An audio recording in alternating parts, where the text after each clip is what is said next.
Baik, kali ini saya akan menjelaskan mengenai fungsi determinan. Definisi.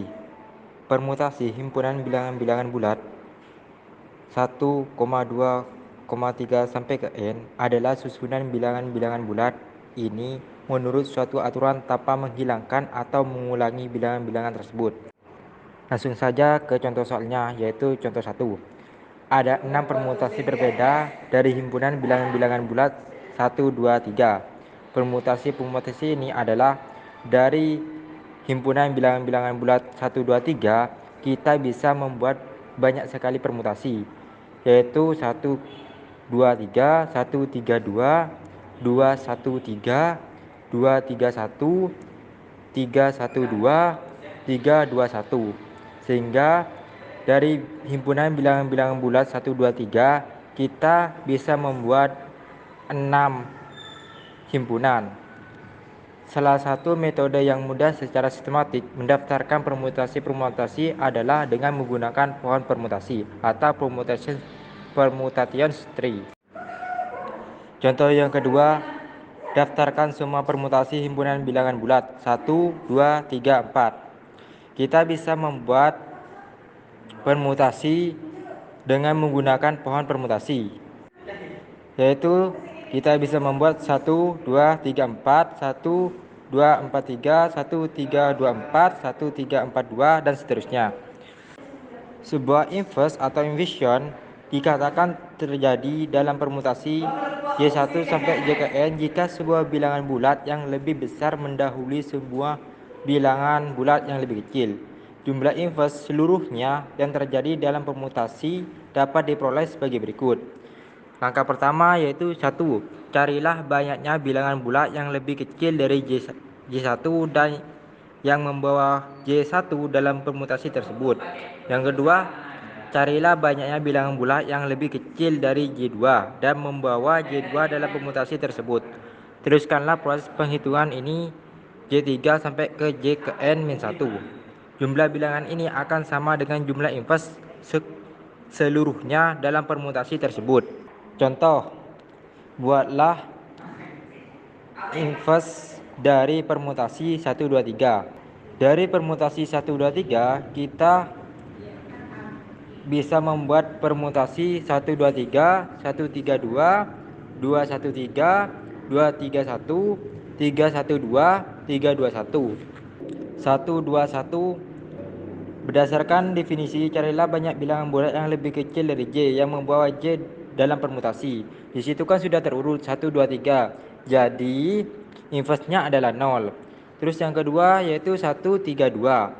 Itu kan 3 dan 2 itu belum terurut. Jadi cara mengurutkannya itu kita harus seperti syarat yang pertama, yaitu carilah banyak bilangan bulat yang lebih kecil dari J dan membawa J dalam permutasi tersebut.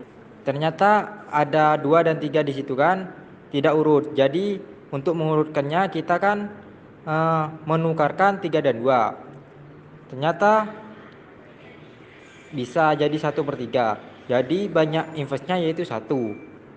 Terus yang 2, 1, 3 itu kan belum terurut 1, 2, 3.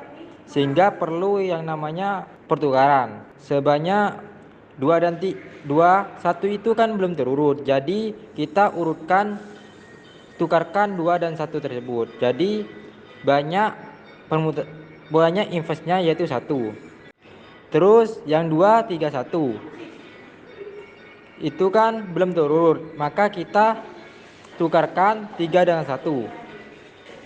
Terus kita tukarkan 2 dan 1. Sehingga terjadi 2 pertukaran sehingga terdapat 2 inverse. Terus 3, 1, 2. Itu kan belum terurut. Maka kita tukarkan 1 dengan 3. 1 pertukaran terus 2 dan 3. Sehingga terdapat 2 inverse. Baik, yang terakhir yaitu 3, 2, 1. Yang pertama kita tukarkan 2 dan 1. Setelah itu kita tukarkan 3 dan 1. Setelah itu kita tukarkan 3 dan 2. Sehingga terdapat 3 inverse. Baik, assalamualaikum warahmatullahi wabarakatuh. Di sini saya akan menjelaskan lanjutan dari materi sebelumnya. Langsung saja, definisi sebuah permutasi dikatakan genap jika jumlah invers seluruhnya adalah sebuah bilangan yang genap. Sebaliknya, dikatakan ganjil jika jumlah invers seluruhnya adalah bilangan bulat yang ganjil. Baik, langsung ke contoh soal, yaitu contoh 4. Bisa dilihat dari tabel berikut. Banyak kan di situ 1 2 3, 1 3 2, 2 1 3. Banyaknya invers. Yang pertama itu 1 2 3. Inversnya kan 0, itu dianggap atau dimisalkan genap.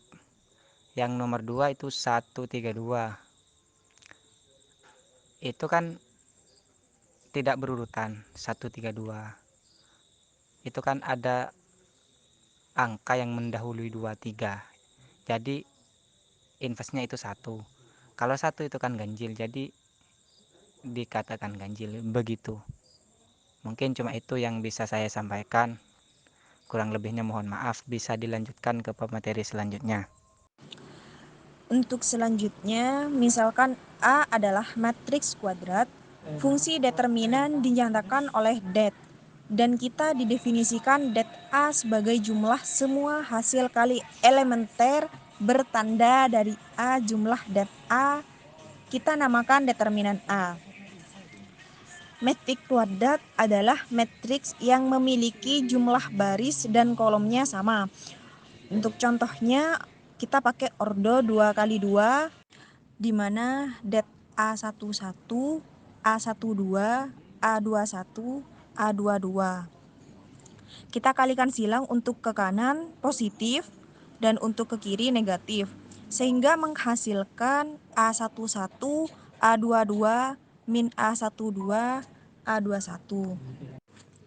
Untuk contoh selanjutnya, ordo 3 kali 3, di mana det A11, A12, A13, A21, A22, A23, A31, A32, A33. Kita tambahkan kolom 1 dan kolom 2 ke kolom selanjutnya. Kenapa ditambah? Karena itu sudah ada dalam rumus. Nah, selanjutnya kita kalikan secara silang, terus jumlahkan kalau ke kanan. Jika ke kiri kita kalikan lalu kurangkan. Jadi untuk hasilnya yaitu A11, A22, A33 ditambah A12, A23, A31 ditambah A13, A21, A32 min A11, A23, A32 min A12, A21, A33 min A13, A22, A31.